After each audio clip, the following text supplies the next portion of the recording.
doesn't care about you. That's why you need a medical emergency kit.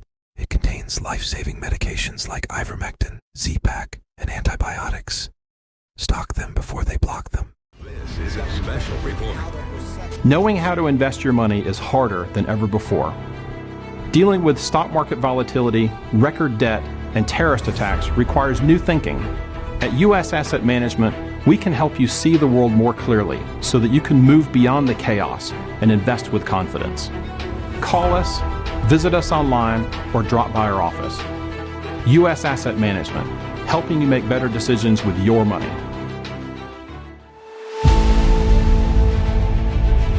I'm going to bring in Niv Kaplan now. He's in Tel Aviv. I don't see his video, but I'm going to bring him on. Niv, are you there? Yeah, I'm here. Okay, good. So you can't see me. Wait a minute. Okay. How is it now? No, much better. So I wanted to get you on because I value your insight. You're here. You're on the ground in Tel Aviv. You've been involved in the military there for decades in different formats. You've got a war in Gaza. You got a war against Hezbollah in the north.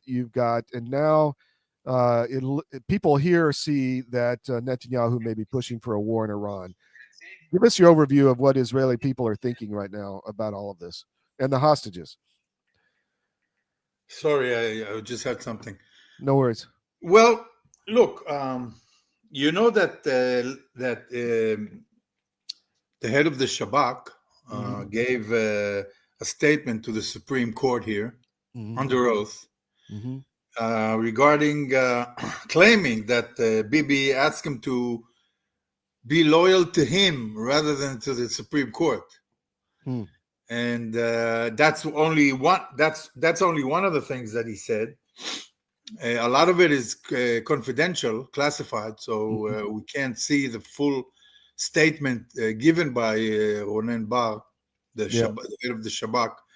But Bibi wants to get rid of him, and this guy is giving back, is fighting back, you know, and you know, he's one of a kind because nobody else has the courage to stand up to Bibi. And so the Supreme Court upheld the decision not to let this Bar, the head of the Shabak, go for now. He will go eventually, but this is not going to be. He's not going to go down easy because there are really disturbing things that we still don't know of why Bibi wanted to get rid of him. Interesting. What about this Qatar gate? Is that possibly involved in this, or is that a big deal, or is it not? Is it the West making more of it than it really is? No, it's a very big deal because money has been passed around. People are worried but thinking that, they've been funding Hamas through us. Everybody is, all the articles and all the news, everybody is saying it was invented and run by Bibi. You're talking Hamas. Yeah, Bibi actually transferred the suitcases full of money to Hamas. Wow. Thinking that if he will support Hamas, he will be able to control Hamas rather than the Palestinian, Abu Mazen. Yeah. So, and it turns out that some of the people in his office actually, which were not approved to work in a government, in the office of the prime minister, were funded by this money coming from Qatar. So all this is getting a lot of talk, a lot of discussion, and a lot of it is unknown to most of the public, but it's slowly becoming visible. What about the hostages? I know there was a recently an official, I think it was Ben Gvir, said that the real issue is destroying Hamas, not getting the hostages back. Is that a true statement, or do you know anything about that? Did he say what? Say that again. I'm sorry. He said that the real goal of the Hamas or the Gaza war is to destroy Hamas, not really to get the hostages back. Have you heard anything about that? Yeah, they're all saying it. Him, Smotrich, they couldn't care less about the hostages, as far as I can see, because if I mean 2 years ago at the beginning when all this happened, the first thing they would do was to free all the hostages. I mean, to make a deal for the hostages. Yeah. Then they would all of them will be here by now. But Bibi wanted to keep the war going because and didn't take any responsibility and wanted to make sure that the war goes on and he's not being tried for anything or asked for anything, and people took responsibilities. People left their offices except for him, and this guy Ben Gvir and Smotrich, they're terrorists, basically Jewish terrorists, who've been convicted, and they're and they couldn't care less. They want to, Israel from the Jordan to the sea, just like the Palestinians, just like the Hamas. Yeah. So, and they're in government. They hold the power now, and there's not.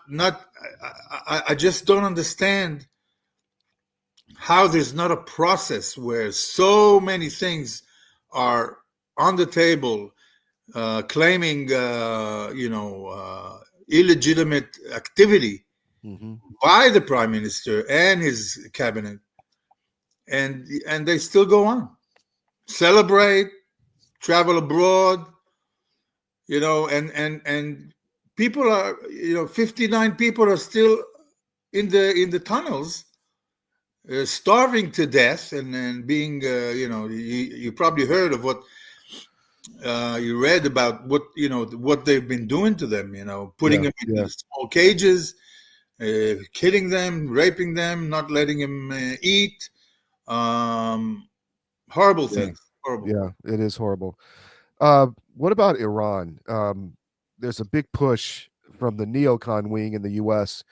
to go to war with Iran. We've got a lot of troops from the U.S. there. I think the Israeli government wants that as well. What does the Israeli people think about that?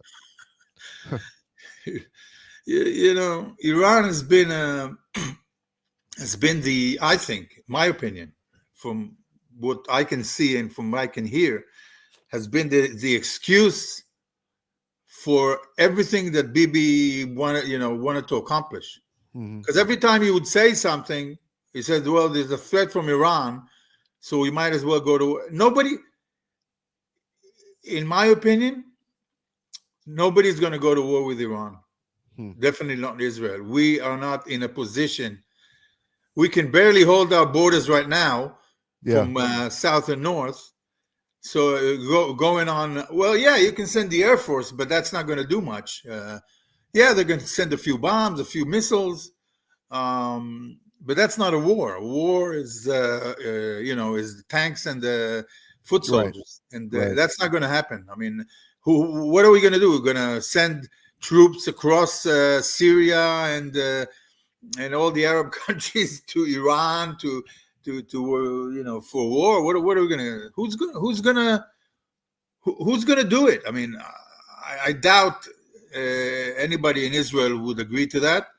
And as for the U.S., I don't know. You know probably better than me. Well, it's a concern, and we're trying to just raise the possibility of it. What about Syria? Israel's established a defense zone there. And now you have HTS government come in instead of Assad. Is that better or worse for Israel having a different government there, do you think? Well, so far, it's been rather quiet. I mean, Assad was the worst in terms of well, there was ISIS at one point, but then there was Assad again, and he was the worst. Now these new guys, so far, I haven't heard anything much, not much talk about which way they're heading and what the Israeli government intends, or the Israeli hierarchy intends to do with them. Yeah. I mean, what can be worse than Assad? I mean, he was there not only for us but for the Syrian people. They were oppressed as well, and so if the new government is got some sense, I mean, they would, in my opinion, they would keep away from further conflict, I think. So, Niv, I've known you for a long time, and you were one of the first people, well before anyone else, who was talking about human trafficking. You wrote multiple books about it. Tell our audience about your books, because you're a fantastic writer. One very, very just entertaining, but I call it intense. I mean, your novels are intense. And well, here's my new book. Sleepers. Cool. Just came out. It's coming out formally tomorrow, the 25th of April.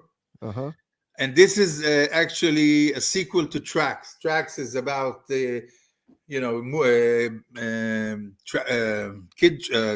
child trafficking, sex trade, and all that. And this is a sequel where basically, and remember, Todd, I wrote this back, I think 8 years ago. No, it's been a long time. That's what I mean. You were early on all this stuff. Yeah, and I wrote about the involvement of the Russians in Europe. So this book is talking about actually the Russians trying to force the British. The British are trying to get their own fuel and gas to Europe via American LNGs, liquid into Europe, and the Russians are trying to stop it. So they're using that group which was in the previous book to infiltrate the government, and they make great havoc in London, and people are being blamed, and so until this story actually develops, and the real reason, and the Russians are playing with the currency and trying to buying short the ruble against the pound, and so trying to make and putting bombs in London. So it's all happening in London and the UK, trying to stop the Russians from ruining the country. And the Russians are trying to stop them from supplying oil and gas to Europe. Interesting concept for a novel. You brought up one more question I've got for you. A lot of the Israeli public is Russian. They immigrated, years ago. It's kind of a schizophrenic relationship with Moscow. What do the people think in Tel Aviv about the Ukraine war and all that? Well, look, in general, Israeli people, the general consensus is that, we want to stay away from violence. And it's been violent there, just like it's been here for how many years? What, 3-4 years already? Well, it's been 10 years, actually, 11 years, since 2014. Since the Crimea. Right. Yeah. And so, something has to give, because, how can people live in such situation for so long? Right. So, I think that I don't know about the immigrants that came from Russia or from the Ukraine to Israel, but I don't think they support anything. I don't think they support Russia. Definitely not, and I'm not sure they support how the Ukraine are handling this, because these people should sit down and just work things out. what's the point of this war? I don't even know. What they want to. I'm with you on that. Direct from Tel Aviv, Niv Kaplan. Thank you very much. We'll be right back, and I'll have you back on down the road. Appreciate your insight. Take care. Thank you, Todd. All right.